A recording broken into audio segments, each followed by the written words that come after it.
Do I think they can cut it? Absolutely. Fraud, waste, and abuse has been rampant here in the US, and particularly with regard to government contracts. What do you make of the economy, the state of the US economy after 4 years of Joe Biden's presidency? Well, what terrifies me, Steve, and I think the rest of the world should be frightfully concerned too, is you can't trust the numbers. Last year, every single month, very quietly, the job numbers were revised. So these revisions were all downwards. And 73% of all the jobs added were government jobs. So those aren't real jobs. They're not creating anything. They're just taxpayer money being used. So that's number one. Number two, just recently, up through the election, the US gas prices, of course, only Americans would call a liquid gas. In England, it's petrol. The petrol prices at the petrol pump have been declining.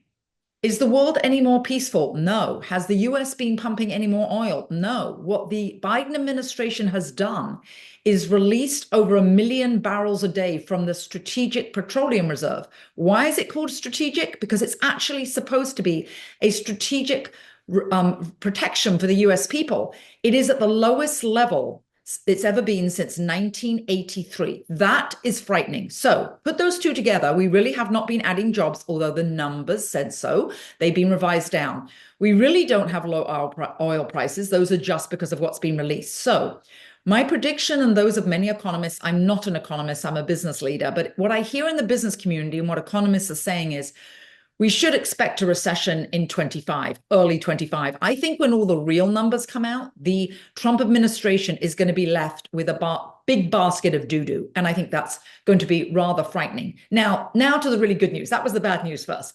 Now to the really good news. I've always said I put a lot more faith also in psychology behind the economy.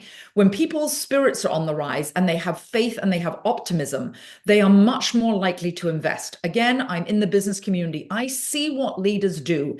And when there's uncertainty or impending doom, business leaders don't invest. Just one of a couple of things, President Trump, former President Trump, new President Trump, has said that if $1 billion is invested in the US, that they will fast track and expedite all approvals.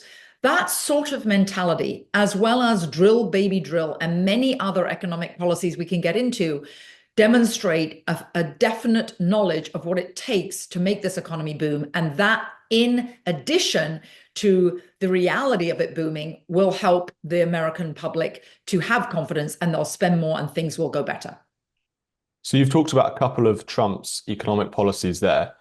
What else can we expect from Trump? What's his economic plan? How do you assess his economic agenda? Well, a couple of things. Most important of all is two factors really. Drill, baby, drill.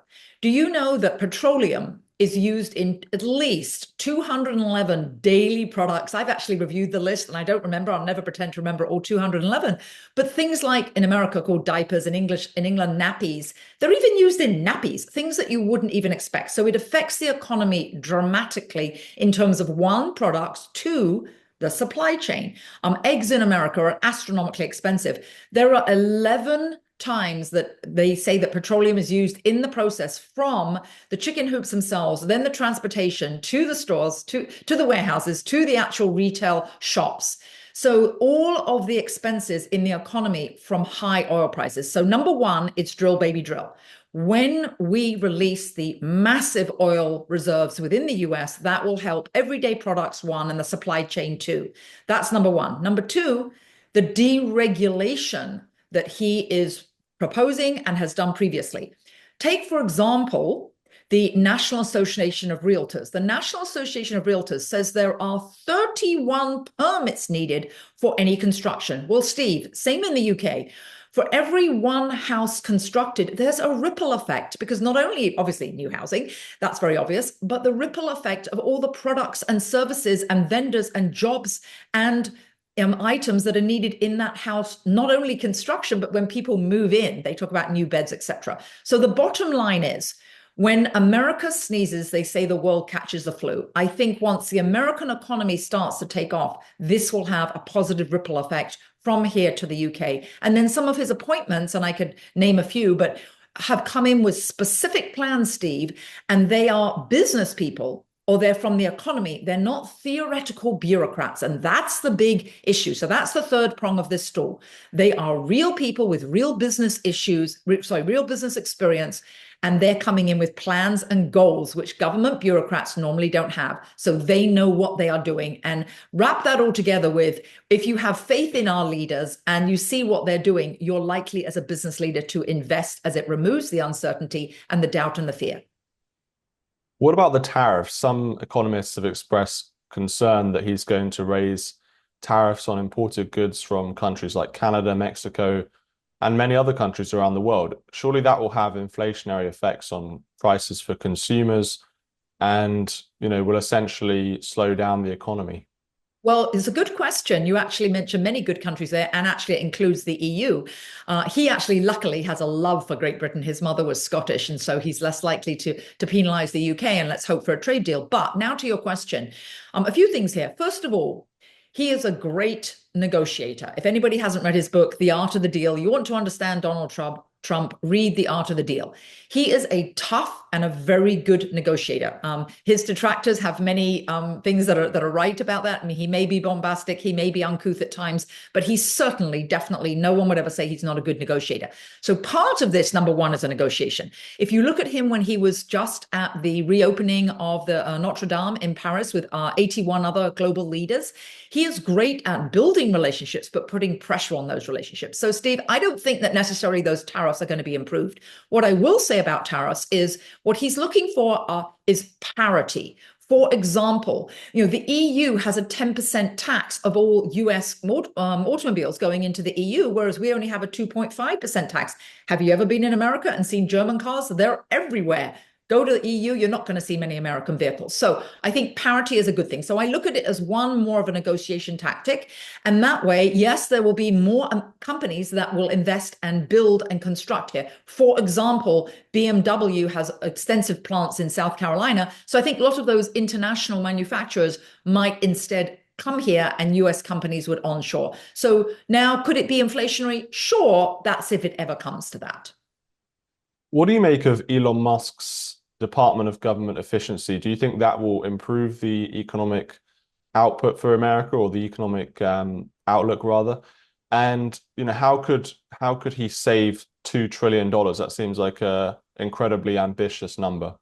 Well, DOGE, as you mentioned, the Department of Government Efficiency, he's actually taking that on with Vivek Ramaswamy. And Vivek is a businessman and an entrepreneur and knows what he's doing, as does Elon Musk. So in the government, actually, I know a number of people who work in government, and they'll say they all, by the way, what they're very good at. They all have a lot of good books, and they've read a lot of books because they basically can sit there reading books. And actually, they say only 2% of government workers, Steve, or even in the offices, if you remove the janitors and the security guards, that is more like 1%. So first of all, when you ask them to come back to the office, a lot of them are just going to quit. So I think that's a very easy elimination. However, a lot of those offices are around the country, and people have been concerned actually in Washington, D.C., that it could have a negative effect on the commercial real estate market, because so many government buildings have been vacant. Now, if they let go of those people, or those people quit, those buildings will be empty.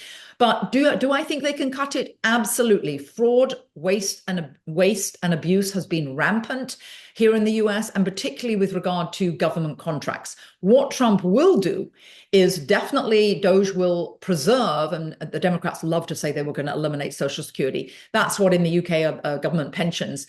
They will preserve Social Security. They will preserve Medicare, because obviously there's so many voters that depend on that.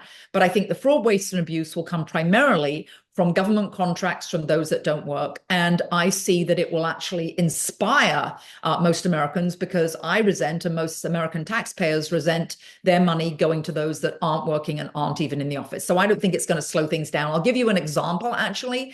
During the last Trump administration, some of the State Department people, they really objected to one of the things that Trump did. 20 of them, 28 senior executives quit en masse. Did we notice any difference? Nothing. So I think it will be a good thing. Under Trump's previous administration, he expanded the deficit, he spent a lot of money, and Elon Musk is very concerned about the levels of US debt, particularly the deficit, which is why he's got this $2 trillion goal to cut essentially from government spending. Do you think that Trump's sort of opinion or his policies on the deficit has changed from his first administration? Do you think he's going to be looking to cut spending rather than massively increase it as he did last time? Well, one of the reasons that he did last time, and the primary reason there, Steve, was because of COVID, and he was forced into that by Fauci. And by the way, Fauci has been found now. Of course, he funded the Wuhan labs. He funded that. He is responsible basically for that, let alone his lies and other things. He was forced into it due to COVID. There was no inflation. He had not spent those sort of funds. He had not increased the deficit prior to COVID. And so I think he was forced into that. And I think that was if you want to be a conspiracy theorist, which I'm not, but many people say that was, the deep state wanting to pull him down.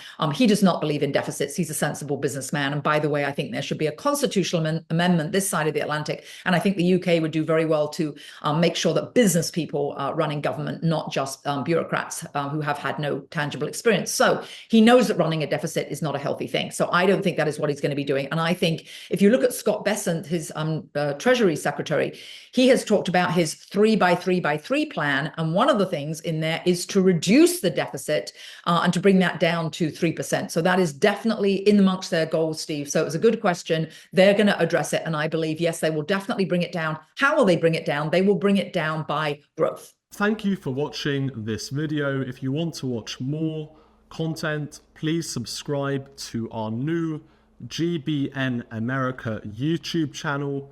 Thank you so much for watching GB News, the People's Channel, Britain's news channel.